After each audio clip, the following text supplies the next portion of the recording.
So in this video, I'm going to be discussing Star Wars Episode 9, and also I'm going to be reading the entire plot of the movie.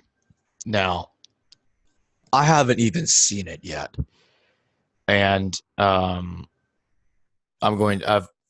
spoiled myself, so I'm going to be reading it here and doing the same thing. So most obviously, spoiler alert. So if you don't want to know what happens throughout the whole movie, and you want to go see it, don't watch this video.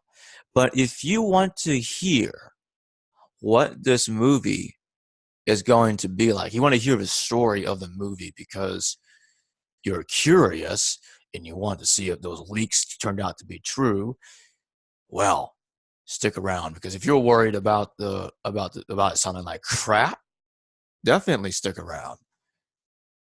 All right. So like I said, spoiler alert. If you do not want to know about it, don't listen to this video. I'm going to be reading it now. You've been warned. 1 year after the Battle of Crate, Kylo Ren obtains a Sith Wayfinder device and travels to the planet of Exegol. He discovers a physically impaired Palpatine who reveals he created Snoke as a puppet to control the First Order and lure Ren to the dark side. Palpatine then unveils a secret armada of Star Destroyers and tells Kylo to find Rey, who is continuing her Jedi training under General Leia Organa. Meanwhile, Finn, Poe, and Chewbacca retrieve information on Kylo's discovery originating from a First Order mole after learning that Palpatine has returned. Rey then discovers notes on a Sith artifact in the Jedi text Luke Skywalker left behind. Rey, Poe, Finn, Chewbacca, BB-8, and C-3PO leave for Pasaana to seek a contact Luke knew, while R2-D2 stays behind with Leia. On Pasaana, they encounter Lando Calrissian, who leads them to the artifact's last known location in the desert. Kylo then learns where Rey is through the Force bond and travels to Pasaana with the Knights of Ren. Rey and the others then discover the remains of a Sith assassin, his ship, and a dagger inscribed with Sith text, which C-3PO's programming forbids him from interpreting. Sensing that Kylo is nearby, Rey then goes to confront him. The First Order then proceeds to capture the Millennium Falcon, Chewbacca, and the dagger. Rey, attempting to save Chewbacca, accidentally destroys the First Order transport with Force lightning. The group then escapes on the assassin's ship,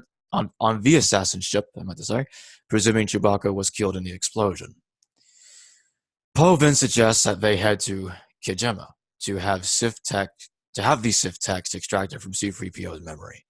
It provides coordinates to a Wayfinder device on Endor, which actually leads to Palpatine's location. Rey senses Chewbacca is actually alive, and the group mount a rescue mission.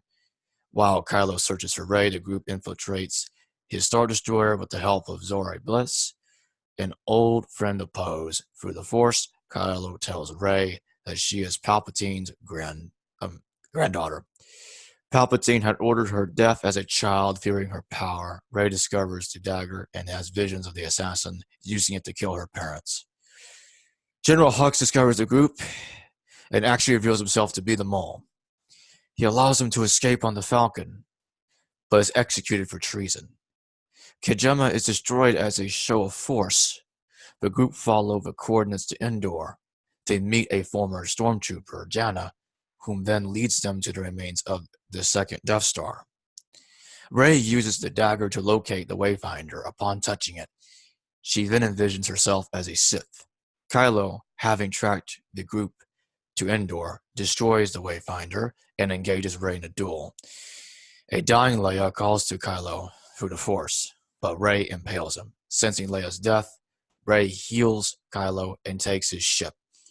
She exiles herself on Ahch-To, shaken by her Sith lineage. Luke's spirit then appears and encourages Rey to face Palpatine as he once faced Darth Vader. He provides her with Leia's lightsaber and his old X-Wing. Rey leaves for Exegol using the Wayfinder on Kylo's ship On Endor, Kylo then converses with a vision of his father and throws away his lightsaber, reclaiming his identity as Ben Solo. Rey arrives on Exegol and transmits her location to the Resistance. She then confronts Palpatine, who demands she kill him to become a Sith Lord herself. The Resistance engages in battle with Palpatine's fleet. Ben then overpowers the Knights of Ren and arrives to help Rey. Palpatine, however, rejuvenates himself by absorbing the life essence of Rey and Ben. He then incapacitates Ben and attacks the Resistance fleet with Force lightning. A weakened Rey hears the voice of past Jedi, who lend her their strength. Palpatine attacks her with his lightning, but Rey deflects it using the SkyWalker lightsabers. I'm going to reread that. But Rey deflects it using the SkyWalker lightsabers. That is the Force lightning. Thereby killing him. So now Palpatine's actually dead. At least so it appears. Rey dies soon after, but Ben sacrifices himself by using the Force to resurrect her. The two then kiss before Ben becomes one with the Force. A Resistance backed by reinforcements then destroy the remainder of Palpatine's fleet. As the galaxy celebrates, Rey visits Vilar's homestead on Tatooine and buries the Skywalker lightsabers, having built her own. A local asks her name as the spirits of Luke and Leia look on. She then gives her name as Rey Skywalker. Okay. So, we look at the cast section here. Appears that another thing I want to point out is that Ashoka Tano does appear here, which confirms what I've been told about Ashoka appearing in the film, as well as other people also having been told as well about her appearing in the film. But it doesn't look like she actually appears there, but she is heard as a voice. One of the voices of Force Ghosts that speaks to Rey. Now, that being said, another confirmation here is that, at least it looks like it's a confirmation of what I was told from my sources, is that Palpatine has apparently found the power to resurrect himself from the dead. And it's got to be from Plagueis, Darth Plagueis, because he has the ability to extract other people's life essence to rejuvenate himself. So I think it can be safely assumed that this also explains why he was able to live such a long life in the first place. Excuse me, without dying of old age. On top of that, it says the Resistance, backed by reinforcements, destroyed the remainder of Palpatine's fleet. I kind of wonder, because I will say this: reading the plot of a movie is obviously not the same as actually having seen the movie. That's just obvious.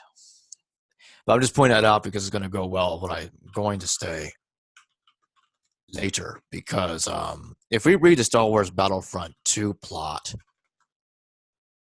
it might link to that. Because what I found interesting is that, let's see here. It's in the Resurrection story. The campaign is called Resurrection. And it says here, Zay and Shreve link up with the Resistance and transmit the Dreadnought plans to General Leia. She then orders them to head to the Outer Rim. Notice that they're going to the Outer Rim to gather more allies. Now, I wonder if those allies are the ones that show up at the scene and they help the Resistance destroy Emperor Palpatine's new fleet of Star Destroyers. Because if they are the ones that show up, then that certainly would explain a hell of a lot. And I mean, quite a hell of a lot anyway. So, yeah, if these two people, Shreve and Zay, are the ones that went over there to, then they came back with the reinforcements, I meant to say, then that certainly would explain a lot. Because even we can see in Star Wars Episode 8, they were trying to desperately get reinforcements from, I think it was from the Outer Rim, if I remember correctly. And it never came. Perhaps they show up in episode 9. This plot doesn't seem line here doesn't seem to outline if they do. If they're one and the same with the reinforcements that show up. That's what I meant to say. But you know what? We shall see. We're going to find out. Anyway, if you enjoyed this video, please like, comment, and subscribe, and share. Thanks for watching.